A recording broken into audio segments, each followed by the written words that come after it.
masa depan, near future. Terus ini kekuatan kita yang orang lain lihat tuh seperti apa, atau enggak impactnya ke orang lain apa. Aku itu biasanya kalau misalkan masuk ke dalam suatu lingkungan yang emang ya kurang nyaman gitu, emang gampang berinteraksi sama mereka gitu kan, ditempelin atau segala macem. Nah biasanya nggak boleh ada yang deket ke aku, pasti orang jadi kayak mental ke orang yang deket aku gitu. Sering ngobrol sendiri kadang-kadang, ya cuma dia mungkin teman imajinasi.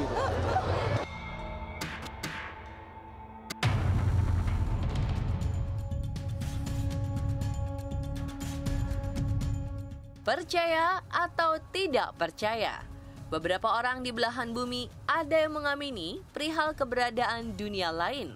Pekat dengan atmosfer mistis, eksistensi dunia tak kasat mata hanya bisa dilihat oleh beberapa orang yang dianugerahi bakat khusus. Rata-rata orang yang punya bakat khusus tersebut mengklaim memiliki indera keenam. Banyak cerita soal bagaimana bakat itu hadir di diri seseorang. Ada yang didapatnya sejak lahir, namun ada yang pula didapat lewat sebuah kejadian besar dalam hidupnya. Secara random, bakat khusus soal indera keenam ini juga ada yang menghinggapi beberapa selebritis atau keluarga selebritis tanah air. Lalu, siapa sajakah mereka? Selebritas yang telah merangkumnya untuk Anda.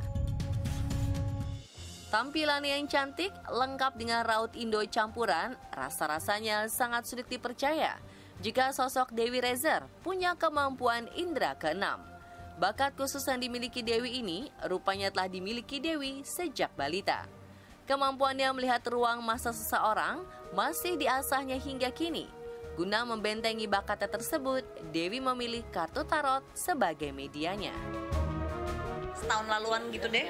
Terus ini masa lalu yang mungkin 3 bulan lalu atau 6 bulan lalu. Ini masa sekarang, ini masa depan, near future.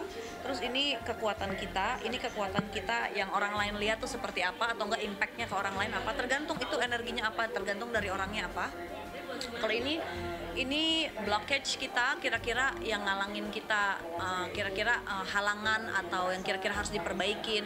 Nah ini adalah hasil akhirnya, kira-kira apa. Sama kalau yang paling bawah sini, misalnya kita lagi baca abis gini, kita lihat energinya apa gitu. Nah kayak gini nih namanya Major Arcana nih.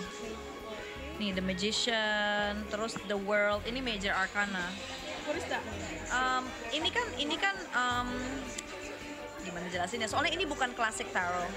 Ini bukan classic tarot. Classic tarot aku ada di rumah sih ya. Jadi ini lebih yang aku juga bacanya kan, kalau baca tarot itu ada yang terbalik, ada yang gimana. Kalau aku nggak perlu lihat kartunya terbalik apa enggak, karena aku bisa rasain atau bisa lihat video orangnya gitu loh. Jadi lebih more intuitifnya kayak gitu kan. Dan aku sukanya di tarot aku yang ini tuh ya, misalnya pun kayak ada death card gitu kan, kalau di film-film death card apa gitu.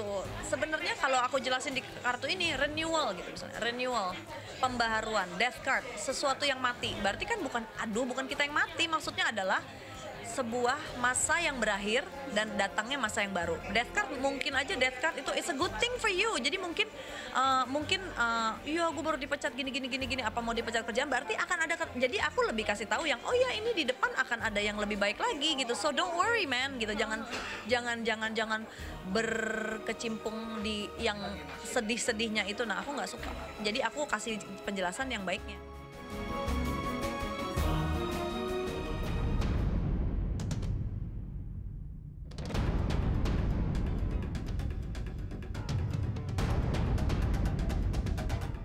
Tak banyak yang tahu jika sosok cantik Syifa Haju memiliki bakat indera keenam.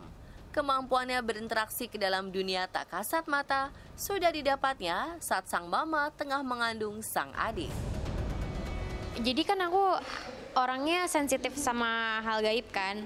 Jadi ibu nggak tahu kenapa sih jadi yang bisa dibilang tuh jadi lebih peka juga. Maksudnya pekanya dalam arti bukan, maksudnya gimana ya, aku itu biasanya kalau misalkan masuk ke dalam suatu lingkungan yang emang ya kurang nyaman gitu, emang gampang berinteraksi sama mereka gitu kan, ditempelin atau segala macem. Nah biasanya nggak boleh ada yang deket ke aku, pasti orang jadi kayak mental ke orang yang deket aku gitu. Nah tapi entah kenapa kalau sama ibu kayak nggak pernah sampai ke ibu, insya Allah gitu. Jadinya malah kayak ibu yang ngeprotek aku, dalam arti kayak ibu yang doain aku, atau ibu yang ya istilahnya ngebenerin kondisi aku lah gitu.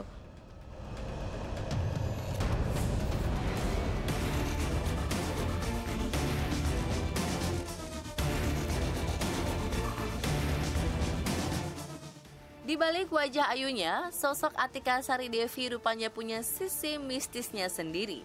Bukan sebuah hal negatif yang mendominasi, melainkan satu bakat indera keenam yang tak semua orang miliki. Dia bisa ngelihat sesuatu katanya. Pantesan dia bisa ngelihat saya, makanya juga artinya memang dia bisa melihat. Tapi itu saya dulu pertama kali kenal dia memang punya kelebihan itu. Semenjak hamil kayaknya udah mulai hilang ilmunya. Ilmunya lagi. Terus belakangan katanya sih bisa. Kemampuan Artika rupanya mengalir kepada si bungsu Dayana Zoli Ibrahim. Si kecil Zoe beberapa kali berperilaku seperti seseorang dengan indera keenam. Jadi kita lagi makan, dia sering bilang, dia kayak ngomong lagi sama temennya. Saya anggapnya dia lagi punya imaginary friend. Iya. Artika pernah memiliki orang-orang dengan kemampuan seperti dirinya. Hidup dalam kesepian membuatnya menciptakan sahabat yang sebetulnya hanya ada di dunia hayal belaka. Mudah-mudahan jangan.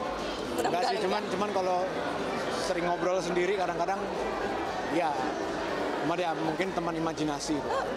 Iya, jadi Zoe itu mirip kayak saya gitu. Kalau saya dulu memang punya teman imaginary friend.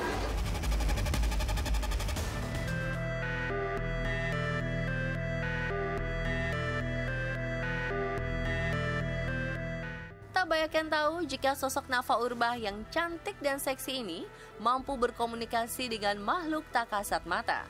Bakat khusus milik Nafa digadang-gadang mampu melawan ganasa gangguan jin yang mengganggu raga seseorang. Dilansir dari beberapa media online, Nafa mengaku kerap membantu orang dalam urusan mengusir jin. Bahkan tak jarang raganya pun sering diganggu dan dirasuki makhluk halus yang mencoba mengganggunya.